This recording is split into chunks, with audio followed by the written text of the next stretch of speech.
एक गुरु का एक शिष्य अपने गुरु की तरह बनना चाहता था।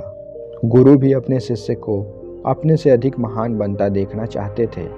इसीलिए उन्होंने उस शिष्य को सब तरह से शिक्षा दी। लेकिन शिष्य को तो बहुत जल्दी बहुत बड़ा बनना था।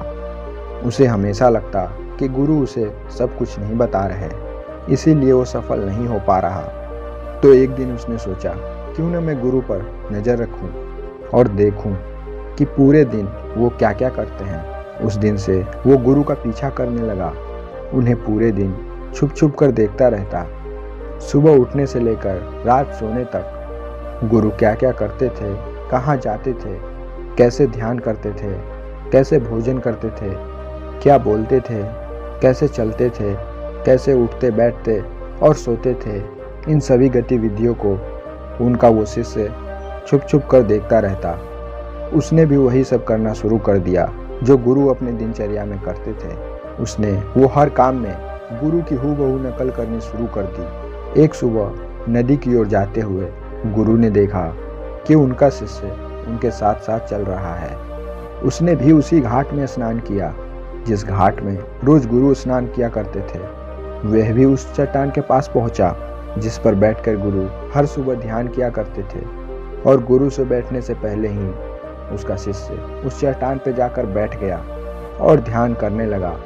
यह देखकर गुरु मुस्कुराए और वहीं पास पे पड़ी दूसरी चट्टान पर बैठकर उन्होंने ध्यान करना शुरू कर दिया।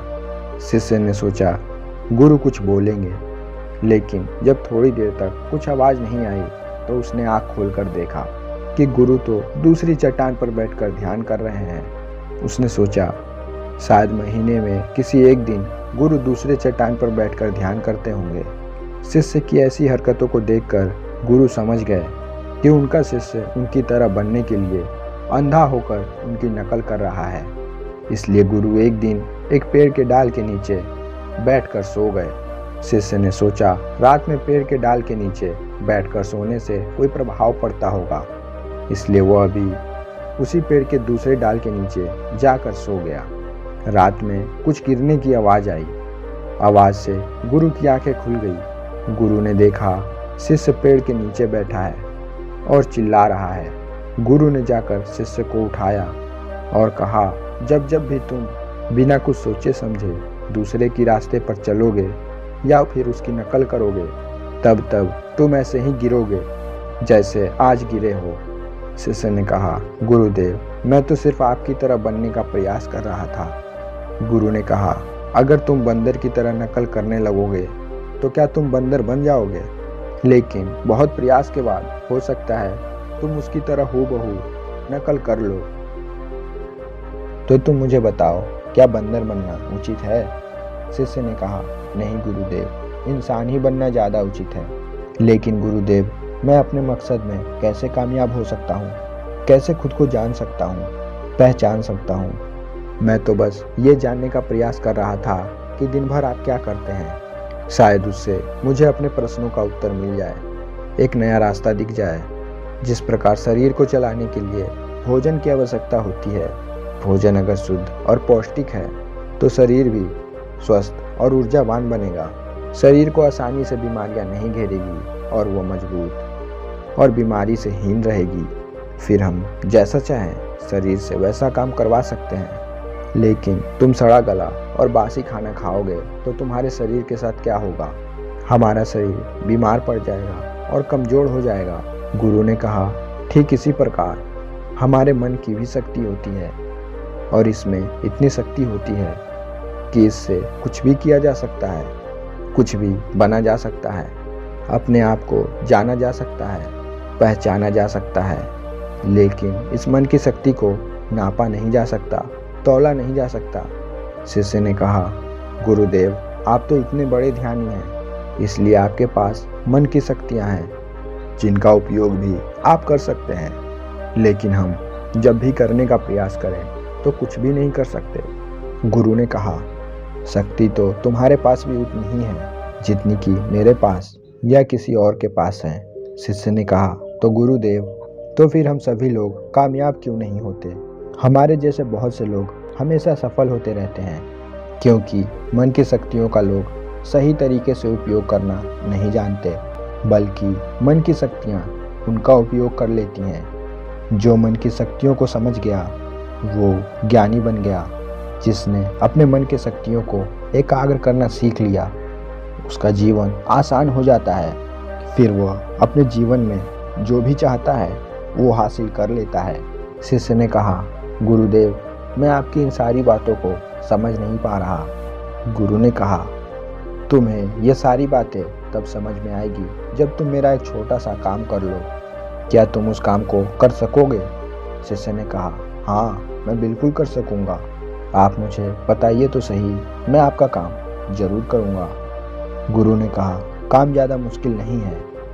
तुम्हें करना इतना ही है कि तुम्हारे मन में जितने भी विचार उठते हैं उन्हें एक एक लकड़ी की समान समझकर जब भी तुम्हारे मन में विचार उठें उस लकड़ी को उठाकर उस कुटिया के अंदर रख देना है।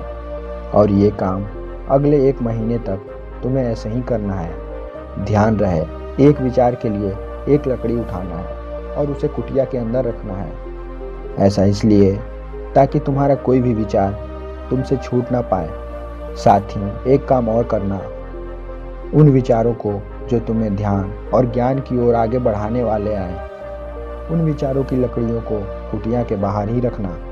शिष्य ने कहा, जो आज्ञा गुरुदेव, आपने जैसा कहा है मैं ठीक वैसा ही करूँगा। उसके बाद से उस शिष्य ने अपने विचारों को देखना शुरू कर दिया। अब जब भी उसके मन में कोई विचार उठता वो तुरंत ही एक लकड़ी उठाकर कुटिया के अंदर रख आता। ऐसा करते करते 1 महीने का समय बीत गया तो शिष्य गुरु के पास जाकर बोला, गुरुदेव, 1 महीने का समय बीत चुका है और मैंने ठीक वैसा ही किया है जैसा आपने कहा था। अब आप मुझे मेरी मन की शक्तियों को दिखाएं। गुरु शिष्य के साथ उस कुटिया में गए जहां उसने उस लकड़ियों को इकट्ठा किया था। गुरु ने देखा पूरी कुटिया छोटी छोटी लकड़ियों से भरी हुई है।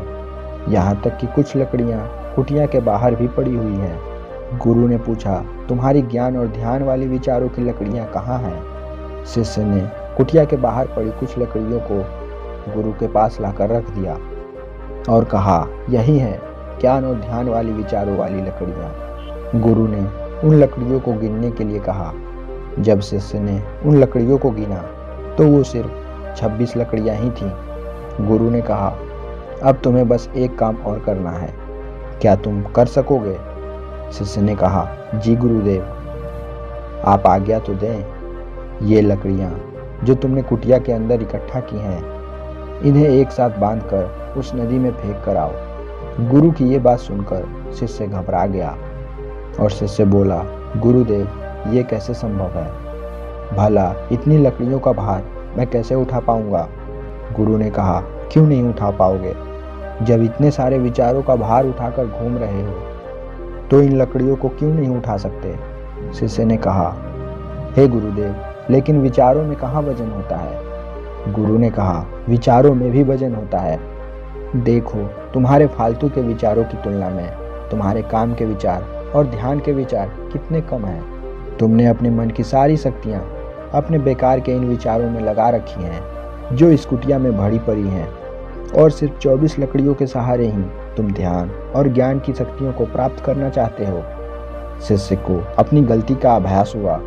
उसने कहा, आप ठीक कह रहे हैं गुरुदेव, लेकिन अब मुझे करना क्या है? गुरु ने कहा, अगर तुम अपने ज्ञान और ध्यान की तरफ बढ़ना चाहते हो, अगर यही तुम्हारा लक्ष्य है, तो इन फालतू के विचारों को नदी में बहा दो। लेकिन गुरुदेव, मैं इतनी सारी लकड़ियों को एक साथ अपने सर पर नहीं उठा पाऊंगा। गुरु ने मुस्कुराते हुए कहा, तो एक एक करके फेंक दो। 1 महीने में, 2 महीने में, 1 साल या 2 साल, जितना समय लगे उतना लगाओ, लेकिन इन फालतू के विचारों को खुद से अलग करो, नदी में बहा दो। याद रहे, एक विचार छूटने पर केवल एक लकड़ी को ही नदी में फेंकना है। शिष्य ने जितनी सारी लकड़ियों को 1 महीने में ही इकट्ठा किया था, उन सब लकड़ियों को फेंकने में उसे 3 साल का वक्त लगा। एक विचार के छूटने पर वह एक लकड़ी को नदी में फेंक देता। अब उस शिष्य के पास केवल ध्यान और ज्ञान वाली विचारों की लकड़ियां शेष रह गई थीं।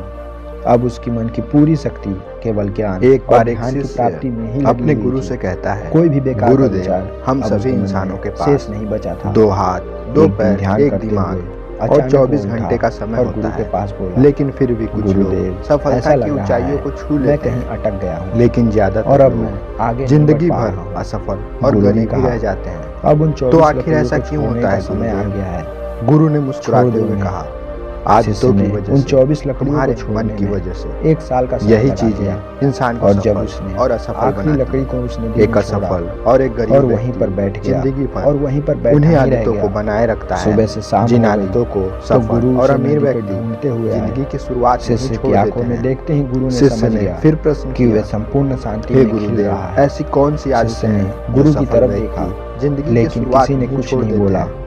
गुरु और थोड़ा दोनों गंभीर शब्दों में एक दूसरे की बोलते हैं, तरफ देखते हुए आज मैं तुम्हें चुपचाप ऐसी वहां 9 से चले आदतों गए। के बारे में बताऊंगा दोस्तों, हमारी जो शक्ति दुनिया के लाखों सबसे करोड़ों सफल और विचारों के अमीर रूप में व्यक्तियों में बिखरी नहीं हुई है। होती। और इसमें अगर से इनमें से कुछ कोई अच्छे भी विचार आदत हैं तुम में भी है और कुछ बुरे, तो आज ही कुछ उसे हमारे छोड़ दो। लाभ के लिए विचार पहली हैं, आदत, तो कुछ हमारे फालतू जब कोई के बात विचार कर हैं। रहा हो हमें बस तब वो अपने उसके काम बीच वाले में विचार टोकते को ही नहीं। पकड़ना है, ये क्योंकि आदत अगर हमने दुनिया के हर अपने अच्छे सफल विचारों व्यक्ति को में पाई नहीं पकड़ा जाती है तो कि वो बुरे सामने विचार वाले तुरंत को हमारे मन अपनी पे बात कब्जा करना पूरी शुरू करने कर का देंगे मौका देते हैं और हम उसे कभी भी नकारात्मकता की बीच ओर में टोकते खींचे नहीं। चले जाएंगे। वो सामने वाले की गौतम बातों बुद्ध को कहते हैं, पूरे जब ध्यान भी से आपके सुनते मन में हैं कोई अच्छा और विचार इतना ही आए नहीं तो उसकी तुरंत सारी उस विचार बातों को पकड़ लो समझने का भी और प्रयास उस पर करते काम हैं करना शुरू और कर अपने दो। मन को मार कर मन की शक्तियों का अपने मुंह उपयोग को करना बंद करके बहुत ही आसान उसकी है। सारी भावनाओं बस हमें को उसी पर उसके ध्यान देना नजरिए को है समझते जो हम हुए करना चाहते हैं और उसकी लेकिन हम एक भावनाओं को साथ कदर बहुत करते सी हुए चीजों पर उसकी ध्यान सारी देना बातों शुरू को कर देते समझते हैं हैं। जिससे क्योंकि हमारा अगर कोई मन उस व्यक्ति काम से सामने भी हट वाले की जाता बातों है को और जबरदस्ती हमारे मन की सारी मन शक्ति मार कर बिखर सुनने जाती की है। प्रयास करता है तो उसे दोस्तों, घुटन होनी आशा लगती है करता हूँ और आप इस जिससे कहानी सामने से वाले को पता बहुत चल कुछ जाता सीखे होंगे। है ये मेरी बातों मिलते से हैं ऊब नई रहा है। कहानी, नए वीडियो में, इसीलिए एक सफल नई चीजों व्यक्ति के साथ। लोगों की बात